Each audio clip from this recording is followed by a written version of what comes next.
A Era das Grandes Navegações, um período marcado por viagens marítimas audaciosas e pela expansão das potências europeias, foi profundamente influenciada pela religião. Esta era, que se estendeu do século XV ao século XVIII, testemunhou exploradores europeus se aventurando em águas desconhecidas, impulsionados por uma poderosa mistura de ambição econômica, curiosidade científica e fervor religioso. É impossível compreender completamente as motivações desses exploradores sem reconhecer o papel significativo que a religião, particularmente o cristianismo, desempenhou na formação de sua visão de mundo e na justificativa de suas ações. O cristianismo, a religião dominante na Europa na época, forneceu uma estrutura poderosa para entender o mundo e o lugar da humanidade dentro dele. A crença em uma ordem divinamente ordenada, com a Europa em seu centro, alimentou um sentimento de superioridade espiritual e um desejo de espalhar a fé cristã pelos cantos mais remotos da terra.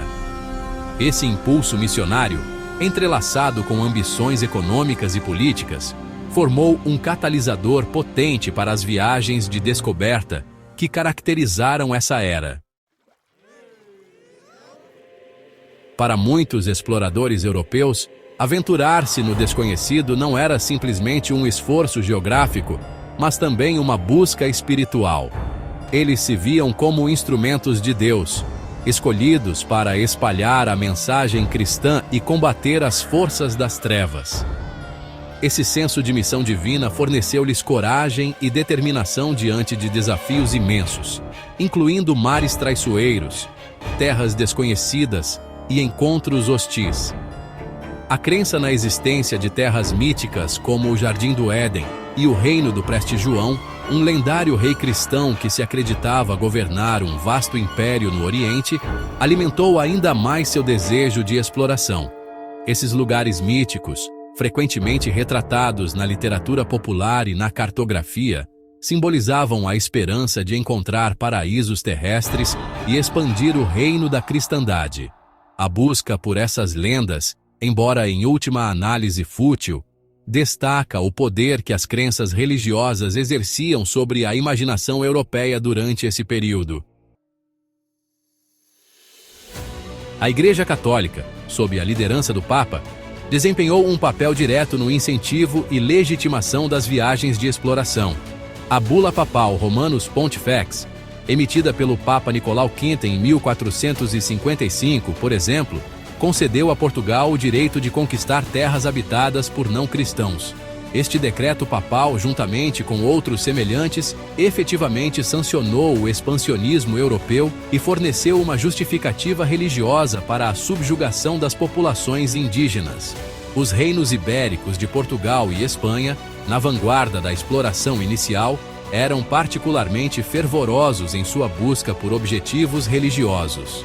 A Reconquista, a luta de séculos para recuperar a Península Ibérica do domínio muçulmano, havia imbuído essas nações com um espírito de cruzada e uma crença em seu direito divino de expandir o domínio cristão. Essa mentalidade, transferida para a Era das Grandes Navegações, moldou suas interações com o mundo em geral. O contexto histórico das Cruzadas, uma série de guerras religiosas travadas por cristãos europeus contra muçulmanos na Terra Santa, é crucial para entender as motivações religiosas por trás das grandes navegações. Esses conflitos, abrangendo séculos, haviam incutido na psique europeia um antagonismo profundo em relação ao Islã e um desejo de reduzir sua influência. A queda de Constantinopla, a capital do Império Bizantino, e um bastião do cristianismo oriental para os turcos otomanos em 1453, enviou ondas de choque por toda a Europa. Este evento, visto como uma grande vitória para o Islã, aumentou as ansiedades sobre a disseminação do poder islâmico e alimentou o desejo de encontrar rotas comerciais alternativas para o Oriente que contornassem territórios controlados pelos muçulmanos. A busca por uma rota marítima para a Índia, uma importante fonte de especiarias e outros bens valiosos, foi, portanto, impulsionada em parte pelo desejo de romper o domínio islâmico sobre o comércio. As viagens de exploração eram frequentemente enquadradas como uma missão dupla: descobrir novas terras e converter seus habitantes ao cristianismo. Esse entrelaçamento de exploração e evangelização é evidente nas práticas de muitos exploradores, que trouxeram consigo padres, monges e outras figuras religiosas para espalhar a fé cristã entre as populações indígenas que encontraram. A conversão dos povos indígenas era vista como um imperativo moral, uma forma de salvar suas almas da danação eterna. No entanto, esse objetivo aparentemente altruísta era frequentemente perseguido por meios coercitivos, incluindo conversões forçadas, destruição de ídolos e práticas religiosas nativas e imposição de normas culturais europeias. Esta imposição forçada do cristianismo, frequentemente acompanhada de violência e exploração, teve um impacto devastador nas culturas e sistemas de crenças indígenas. Os encontros entre exploradores europeus e populações indígenas não foram simplesmente uma imposição unilateral de crenças cristãs. Os exploradores frequentemente registraram seu fascínio e, às vezes, medo das diversas práticas espirituais que encontraram no Novo Mundo, África e Ásia.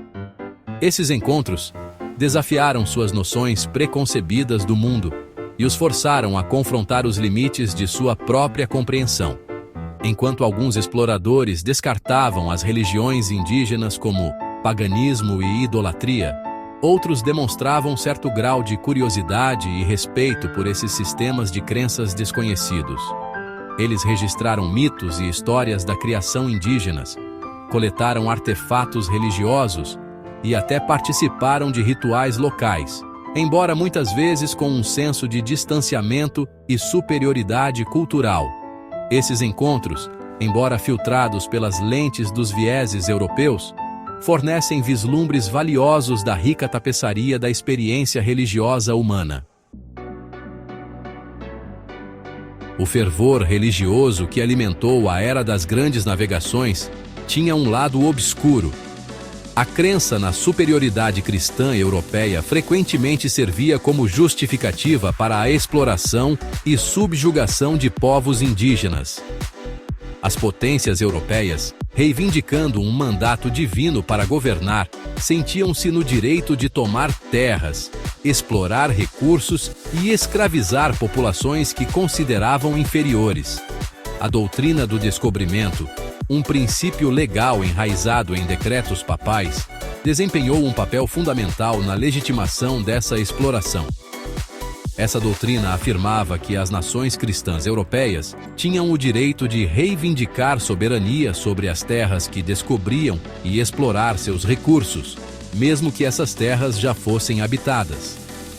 Essa estrutura legal, baseada em uma interpretação distorcida da autoridade religiosa, teve consequências devastadoras para as comunidades indígenas em todo o mundo. A era das grandes navegações, impulsionada em grande parte por motivações religiosas, teve um impacto profundo e duradouro no curso da história mundial.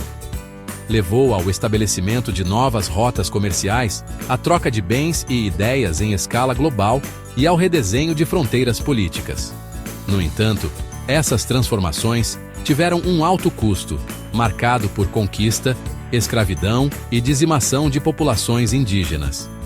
O zelo religioso que alimentou essa era de exploração também deixou um legado duradouro na paisagem religiosa do mundo.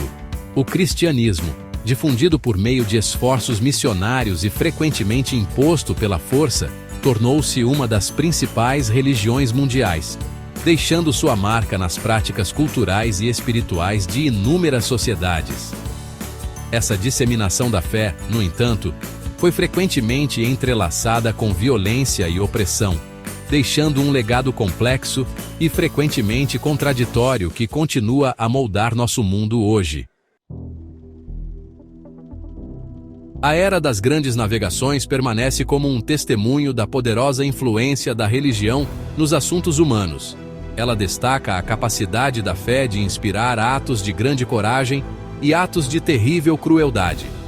Compreender a complexa interação de motivações religiosas, ambições econômicas e lutas de poder político é crucial para compreender o impacto duradouro deste período crucial na história humana. À medida que lutamos com os legados do colonialismo e da globalização, é essencial reconhecer o papel que a religião desempenhou na formação do nosso mundo, tanto para o bem quanto para o mal.